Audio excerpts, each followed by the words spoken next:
If you took a poll, if you took a survey around the Seder table, what's the most exciting, glamorous makkah?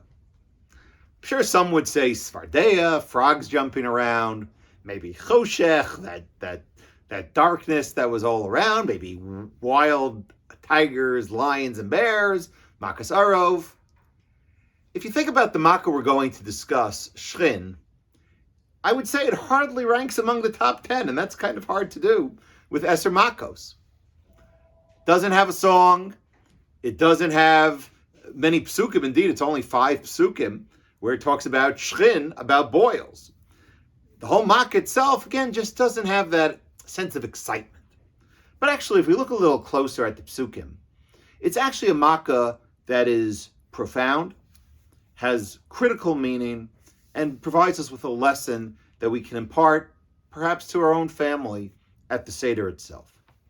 If we look at the way the Torah describes Makkas Shchin, the Torah says, Vayomer Hashem el Moshe vel Aaron. Hashem told Moshe and Aaron, so we have Hashem commanding Moshe and Aaron, Kichu lachem meloch afnechem. Each of you should take a fistful, piach kivshan, of the ashes of the furnace. I sometimes like to think about it as, imagine your outdoor barbecue.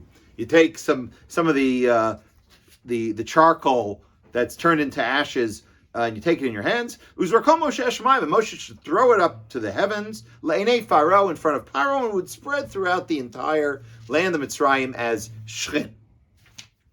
Very interesting. But what I'd like to do now is discuss the makkah, these psukim, through the eyes of the Medrash, the way the Medrash describes what was transpiring in this makkah.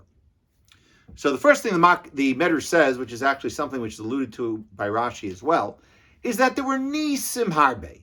There were many miracles in this makkah. How so? Well, let's think about it. First of all, before we even get to the miracle, Hashem, Moshe, and Aaron are all discussed in this makkah. We had some makkos that only Aaron did, some makkos only Moshe did, some makkos that Kadosh Baruch Hu B'chvodu V'atzmo did. But here we have all 3. And what did they take? They took Meloch Afnechem. Each one took 2 fistfuls, a total of 4. Moshe, Aaron, 4 fistfuls of this piach hakivshan. And then Moshe had to throw it up to Shemayim. And what the Medrash says, remarkable, is that Moshe took with one hand 4 fistfuls of ashes, something that's essentially impossible to do. He then had to throw these ashes all the way up to the heavens, and the Medrash says it reached all the way to the Kisei HaKavod, Hashem, so to speak's throne, and then it spread throughout the entire land of Mitzrayim. Wow, Nisim Harbe, a lot of miracles. This itself raises a lot of questions. What exactly are these miracles supposed to be telling us? How does it relate to us, and what message can we take? But before getting there, let's talk about some of the other aspects of the makkah. One of the things Medrash does throughout all the makkos is to find the midah kineged midah, the measure for a measure. That's kind of, no pun intended, in makkah shchin, taking a measure of ashes. But what was the midah kineged midah? Why this makkah happened to fall upon Mitzrayim? Because when the Jews were slaves, what the Mitzrayim used to do is they used to make the Jews heat up the bath water.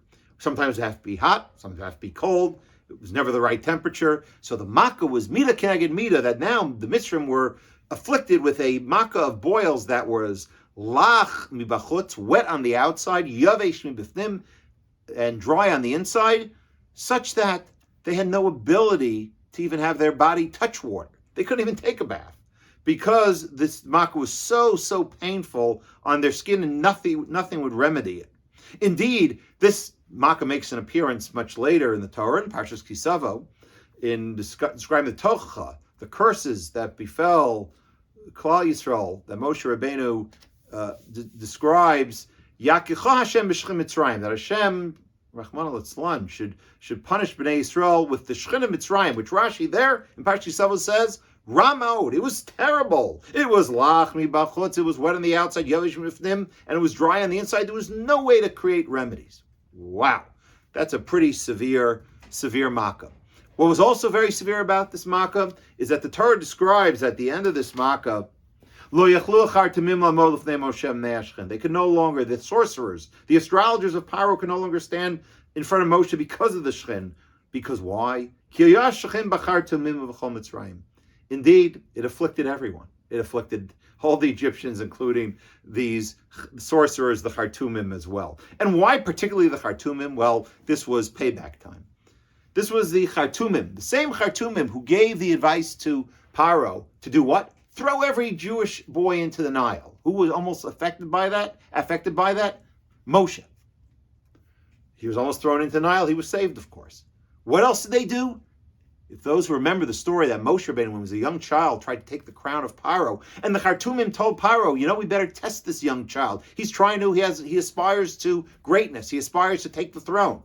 So they said, give one side gold and gold. Give one side hot coals. Let's see what he reaches for. And indeed, we know the story that the Malach came and pushed Moshe's hands to the hot coals, and he burnt himself, and he touched his tongue. But now we have the Mida Keneged Mida there as well. The Khartoumim were punished with water, with lach, with something wet on the outside, and something like fire, aish, dry, on the inside that could not be healed. So this Makkah is quite wondrous. But let's return to our original question. What's this all about, Moshe doing the impossible? Nisim Harbe. Taking 4 fistfuls, throwing them up to Shemayim. Somehow it spreads throughout the entire land miraculously. So one thought is that we know we have a principle that the Mida Tova, the good Mida, is Meruba, is greater than the Mida of perennios, of tragedy.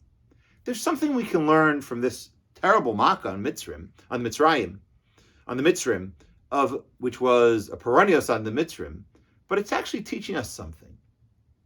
If Moshe Rabbeinu could, with, again, Hashem's assistance, together with Aaron, he took 4 handfuls in 4 fistfuls of piach hakivshan in one hand, did the impossible, threw it up, and imagine what type of force could he have throwing it up to Shemayim, and it reached the heavens, and then it spread throughout the world, throughout the Mitzrayim. Imagine what we can do l'tova.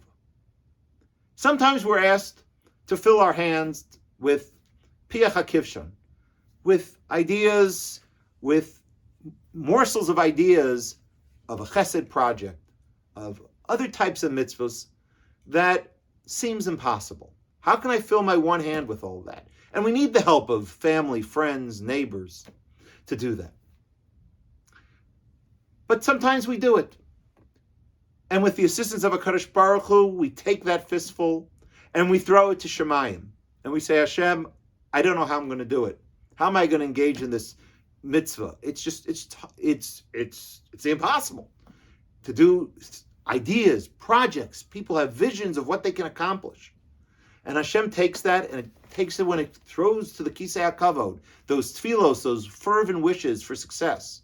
Hashem takes it and spreads it throughout, not just the individual with success, but to their family, to their community, and sometimes even to the entire world. So when we sit down at the seder and we reflect on these makkos and take that survey, what's the most exciting? What's the most important? What's the most glamorous makkah? It may well be that Shchin this year rises in the ranks.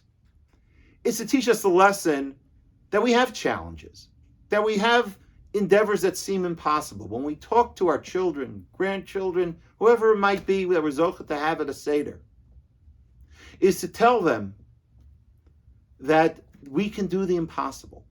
You can fill your fist with multiple handfuls together with the help of family, friends, and community. Take it, throw it to Shemayim, and say to HaKadosh Baruch Hu, I need your help. And indeed, HaKadosh Baruch Hu will provide that assistance that it can spread and influence our family, friends, and the entire Klal Yisrael. Chag Kasher V'Sameach.